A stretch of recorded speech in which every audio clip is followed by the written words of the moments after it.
A gente teve algumas boas mudanças, né? Uma das principais foi a questão dos calibres, que a gente tinha muitas restrições, né? Então, por exemplo, né, pessoal aí que não conhece o assunto, não conhece calibre, a gente podia ter o cidadão, o civil, né? Eu, vocês, tal. A gente podia ter no máximo, né, para revólver o calibre 38 e para pistola o calibre 380. Em especial o 380 é um calibre anêmico, né? É o mínimo que a gente consegue aceitar para você usar como arma de defesa, né? Enquanto Tem isso, pouco poder de parada, né? poder de parada não existe. A gente pode até... Ah, é? É. Porra, que o nego no quartel falava isso direto. Direto. Nem uma Magnum? Não existe poder. Poder de parada é um mito. Entendi. Pelo seguinte, né? O poder de parada, ele vai muito na linha da transferência de energia, né? O impacto do tiro. É. O tiro não tem impacto, né? Ele não tem impacto. O impacto dele, né?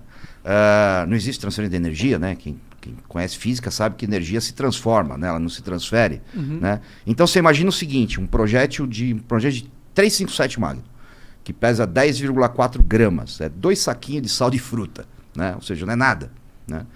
Qual a energia que ele precisaria para tirar um corpo de 85 quilos, jogar esse corpo para trás?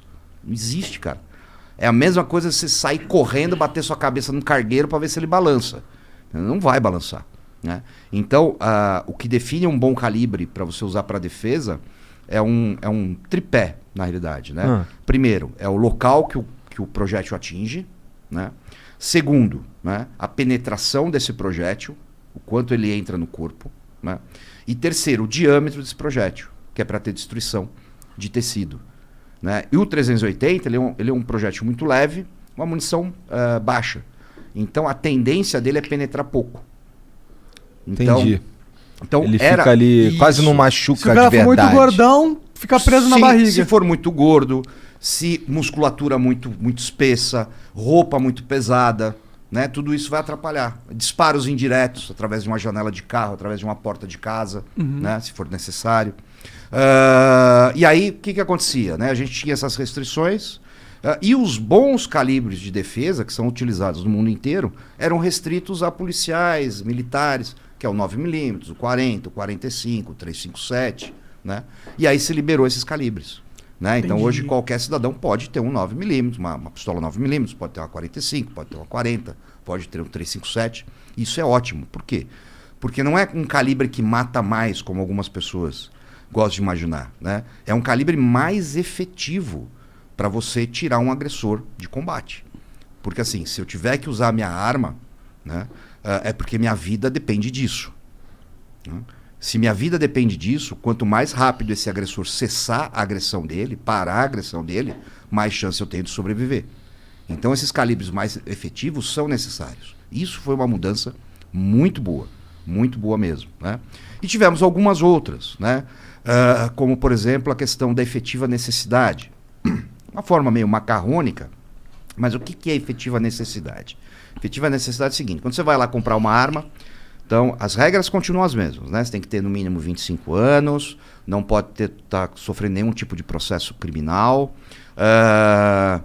não pode ter nenhum tipo de passagem na polícia, etc. Você tem que fazer um teste prático de tiro para comprovar que você sabe usar essa arma minimamente. Você tem que ter um teste psicológico, né, para comprovar que você, né, tem capacidade psicológica para ter uma arma. Até aí tudo bem para você? Até aí, em termos, pelo seguinte, né? Então assim, esse tipo de restrição, ela passa muito um ar de responsabilidade, né? Mas na prática a gente vê que ela tem muito pouco peso. Então, por exemplo, o teste psicológico. O teste psicológico, ele vale para aquele momento. Ele atesta que naquele momento você está apto. Talvez na próxima semana você não esteja. Talvez um dia depois você teve um surto. Se o cara for um psicopata, ele não pega. Entendeu? Então é muito mais para dar uma tranquilidade do que para ser efetivo. Né? Tanto é que até 2003 não tinha nada disso, né? Mas tudo bem, mas vamos imaginar que ficou por isso mesmo, pelo menos você consegue. Né? São barreiras que você consegue vencer, vai sair mais caro, exclui muita gente mais pobre. Isso é um problema da nossa legislação muito grave, né? Porque assim, os mais pobres e que normalmente têm menos acesso à segurança pública, né, são os que não vão conseguir comprar uma arma legalizada. Sim. O imposto está muito alto. O imposto é mais de 75%. Entendi. É. Caralho. É muito louco. É proibitivo. É mais que cerveja, é mais que cigarro, é mais que tudo. Né? É proibitivo. E esse tipo de proibição, ela é muito cruel, né? Porque assim, você exclui pelo poder aquisitivo da pessoa. Sim. Não pela índole da pessoa. Não pela capacidade, não pelo bom uso. E você Né? Ou seja, incentiva se o mercado negro também. Claro, lógico. Né? Pô, então se você é pobre, o cara é pobre, então é melhor ele não ter arma, porque pobre comete crime. É um elitismo, é uma lei com uma carregada de elitismo. Sim, né? é elitista. Totalmente. Totalmente.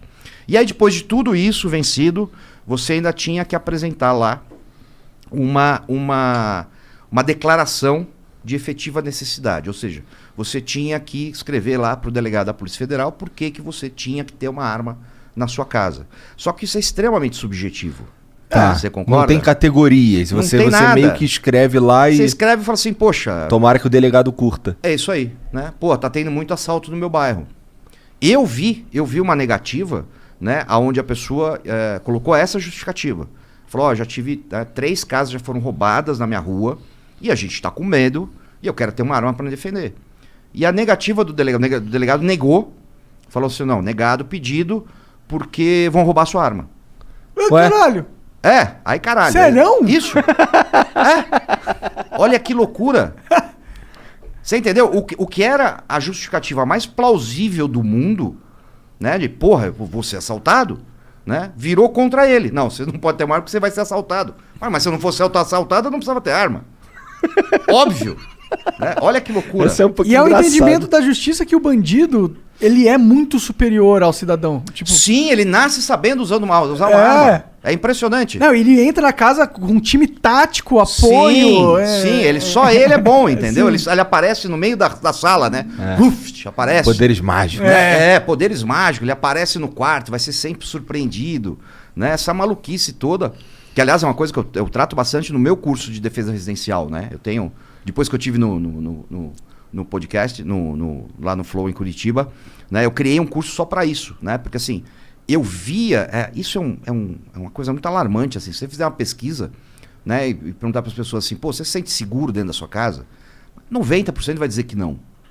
Cara, isso é muito assustador, né? Você viver num país onde, porra, 90% das pessoas não se sente segura dentro da própria casa. Cara, isso não pode acontecer. Né? Isso não poderia acontecer, é terrível. O que a gente pode fazer hoje em dia é encher de câmera. Mas isso, encher de câmera, tu vai ver que Nada. o cara te roubou. Isso, exatamente, né? Você vai mandar pros amigos depois no WhatsApp, falar, ó o cara entrando na minha casa, olha ele dando na minha cara, né? Olha ele fazendo xixi no tapete. Entendeu? É isso, cara, infelizmente é isso. Isso é uma coisa interessante, porque assim, eu lembro assim, eu nasci em 1970, né? Tô com 50 anos, e até 2003 era muito fácil você comprar uma arma no Brasil. Né? Em 1991, quando eu fiz 21 anos, eu comprei minha primeira arma. Né? Eu apresentei 3 documentos. Né? Eu apresentei um atestado de antecedente emitido pela Polícia Civil aqui de São Paulo, um olerite, né? O comprovante de renda lícita. Lá no Rio a gente chama de contra-cheque. Contra-cheque, exatamente, o contra-cheque. E um comprovante de residência, mais nada. Com esses 3 documentos, 15 dias depois, com 21 anos, eu estava com meu revólver em casa. Né? E aí assim, e o que a gente imaginava, né? Pô, comprei um revólver, legal, tô protegido. Só que isso não basta. Né? Aí chega 2003, fica muito difícil você comprar uma arma, né? Fica burocrático, fica politicamente incorreto, né? Aquela demonização, porque, porra, até, imagina, década de 70, década de 80, década de 90, cara, quase todo mundo que eu conheço tinha arma em casa, né? Todo tio tinha uma arma, todo vô tinha uma arma no sítio, né? Ninguém se espantava, ninguém ficava com medinho, né? Ai, uma arma. Mas isso não acontecia, né?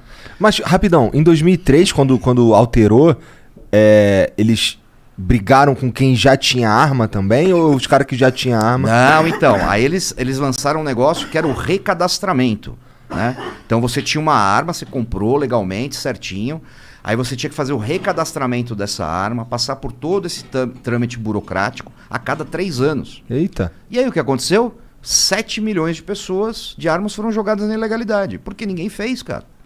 Ninguém fez, era caro, era burocrático. E a gente sabe que boa parcela dessas pessoas não fizeram por desconfiança do governo. Entendeu? O brasileiro, via de regra, ele não confia no governo. Né? E ninguém tem que confiar mesmo. Né? Isso é uma regra que eu levo para a vida, assim, ó. Se é governo, não é confiável. Ponto. Porque é governo. Sim, não importa quem seja. Não importa quem seja. Tá? Ele vai estar preocupado com o governo, não está preocupado com ele, com você. A verdade é essa. Né? Não importa quem seja. Mais uma vez frisando. E aí, em 2003, vira tudo isso, essa dificuldade, não sei o quê, papapá. E as pessoas começam a apelar para quê? Câmera, né? Alarme, cerca elétrica, cachorro, né? Achando que também estavam se protegendo. Né? E que também não é verdade, porque, imagina, basta ver a explosão que a gente teve de invasões de residência, né, e roubos, e etc. Lá em Curitiba, lá no bairro que eu morava, em Santa Felicidade, que é o bairro onde tem o velho Madalotes, lá era um medo comum. Lá o lance de assalto à casa mesmo. Na rua que eu morei lá, na primeira casa que eu morei, lá em Curitiba, no final da rua tinha uma casa bonitona assim, e certo dia eu tava saindo e tinha sido roubada a casa da mulher. Depois, assim, eu fiquei sabendo de pelo menos três que aconteceram ali perto de mim. Mas toda hora eu escutava umas histórias assim. Sim. Porque Santa Felicidade é perto da BR, é mais fácil de fugir. Não sei exatamente. Quê. O cara invade, faz e vai vaza, embora. Né? E assim, o roubo em residência é aterrorizante, né? Porque você imaginar. Porque assim, uma coisa é o cara te roubar na rua. Na rua, primeiro, o cara vai querer chegar, roubar e sair o mais rápido possível. No máximo, se tudo der errado, você toma um tiro. Vamos pensar isso. Tá. Se tudo der errado, você toma um tiro. E dentro da sua casa? Cara, depois que o cara entrou, ele faz o que ele quiser. Durante quanto tempo ele quiser. E não vai aparecer ninguém do chão para te ajudar. Esse é o problema. É você, tua família, teus filhos. Cara, isso é o terrível do roubo em residência. Né? E aí, exatamente por isso que eu criei esse curso. Né? Porque assim, o correto é você integrar isso. Né? É a defesa passiva, para não ser surpreendido. Né, para não ser pego de surpresa, e a defesa ativa, porque se acontecer, você tem um instrumento, que é a arma de fogo, para se defender.